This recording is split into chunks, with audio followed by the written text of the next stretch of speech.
right, part 4. 65 more songs to go. We're knocking them out. Let's continue on with Aaliyah. Try Again. Did reach number 1, but only for a week. That sucked. It was a good song, you know. I mean, Aaliyah's gone too soon. She had the potential to skyrocket, and this was one of the first songs that I listened to. That's a horrible analogy, whether you know it or not. Okay. Do you even know what analogy? Never mind. No, I don't. Analogy is not another word for your mustache. It could be. Go ahead. Aaliyah, go ahead. Aaliyah, you know, you said it right on. She gone too soon, enormous talent. She had all the potential in the world to have a long-standing career, and a couple of dumb decisions in her final hours, and she's not with us anymore. Yep. That's kind of all you have to say about that. Yeah, that's all I could think of. I mean, I think she's one of those artists that if she were still alive, she would still be making good music right now. Yeah, I agree. Number 64, sir.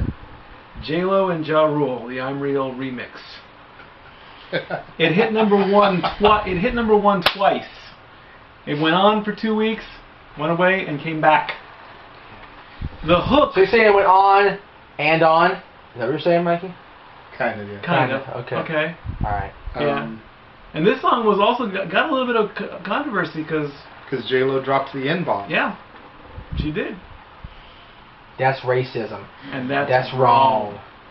You know, I'm going to catch heat for this from a lot of people because Ja Rule is so not cool to be liking him anymore, but I was and still am a Ja Rule fan, and that song took him to another level because he was able to crack the mainstream, getting into a hit song with a pop diva like J-Lo, and I was able to take J-Lo to new levels at the same time because she was really doing good with like the dance club type of music, but being able to hit that marker and cross over to the hip hop charts did big things for her as well.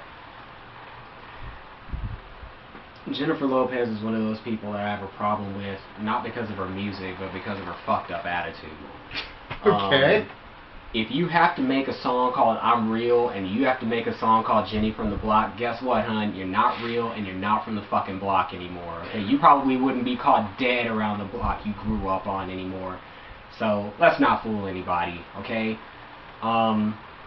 You know, she's an average talent in every conceivable sense of the word. And that's all there is to it. She's surrounded herself by a bunch of people who tell her how great she is, and now she's starting to believe her own hype. But, you know, she's average at everything. That's it. That's it. All right, next.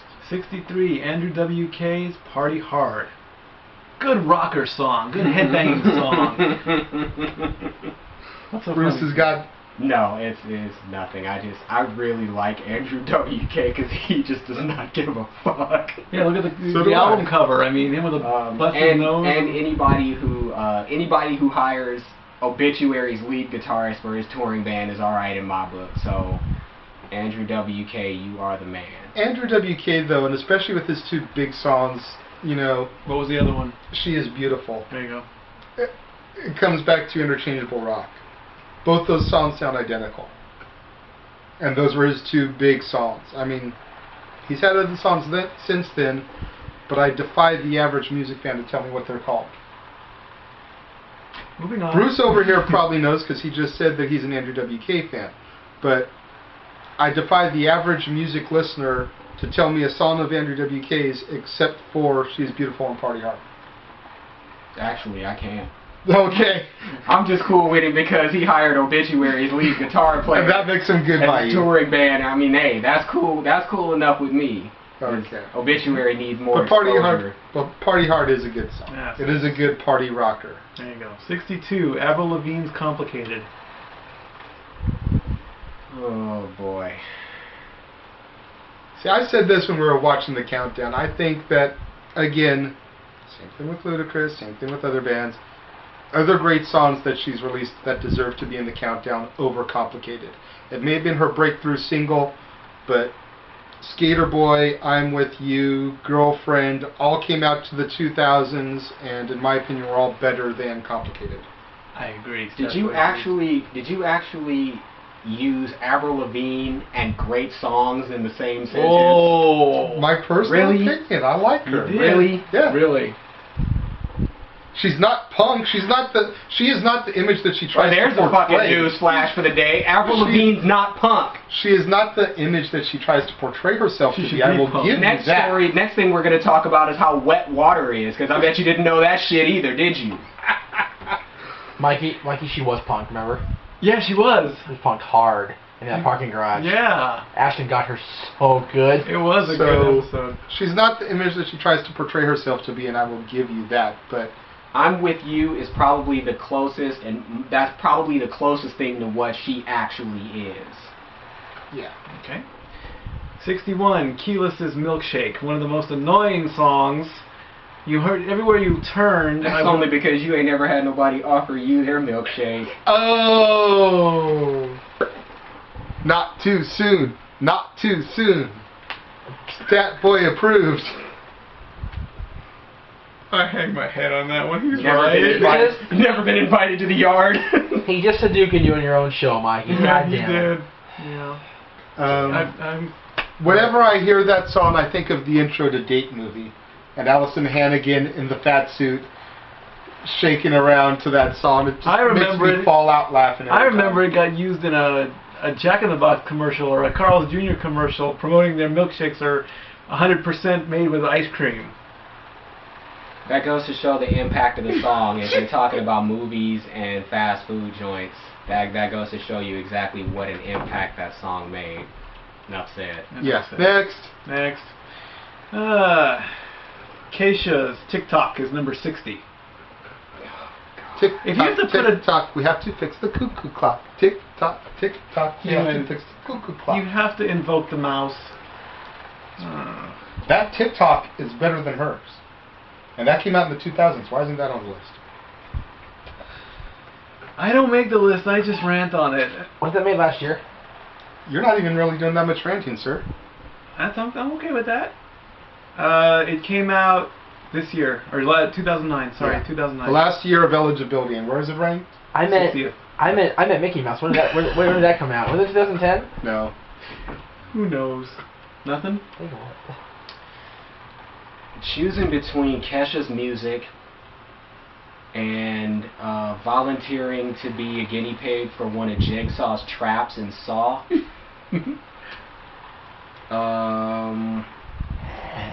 Yeah, I think that Jigsaw would probably win that one. That Okay. one right there. Yeah. What about Keisha's music and having to sit through the shitty Friday the 13th remake on loop over and over and over again? Derek Mears would make a lot of money off me.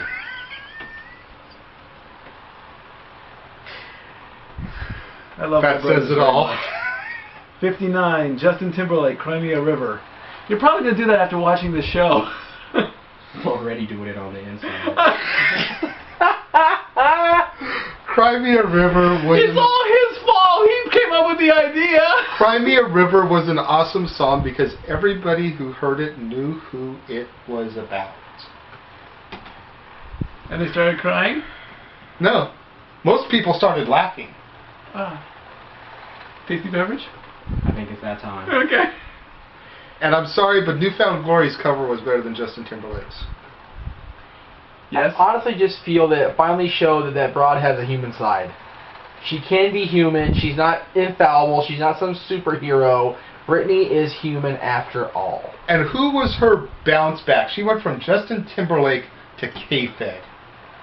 Well, And she hasn't bounced back since. Colin Farrell was in there somewhere. You? Anyways, Yeah. next. 58, Jason Mraz. I'm yours. Moving on. All I gotta say about Jason Mraz is he looks like Matthew Lillard to me. It was an alright song.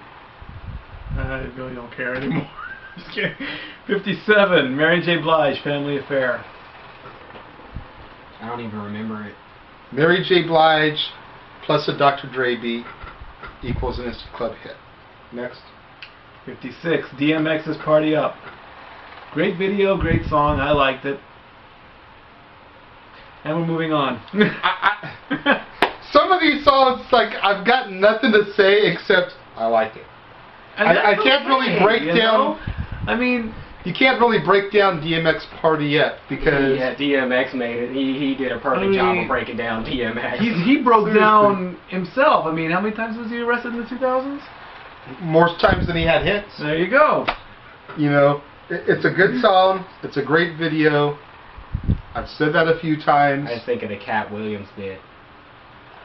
Arr, arr.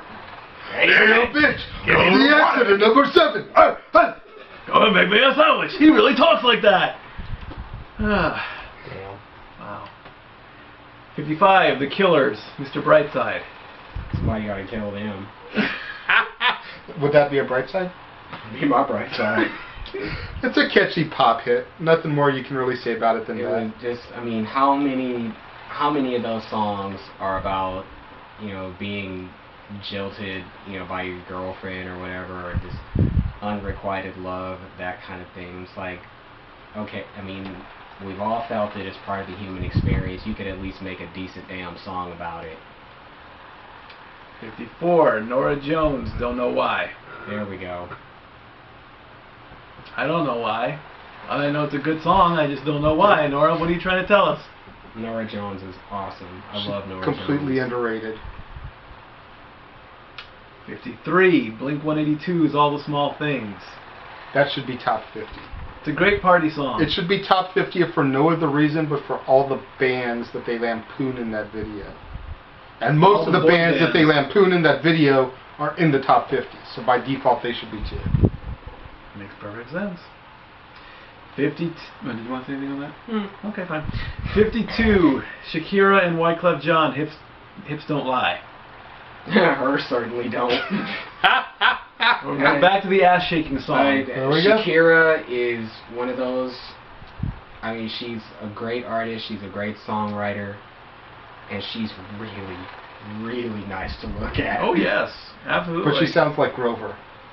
Oh, yeah, a female Grover. But Of course, then you said Avril Lavigne and great songs in the same sentence. And I also endorsed Ja Rule that sounds like Cookie Monster. So we got Grover and Cookie Monster on the countdown. Can you tell me how to get to Sesame Street? Next.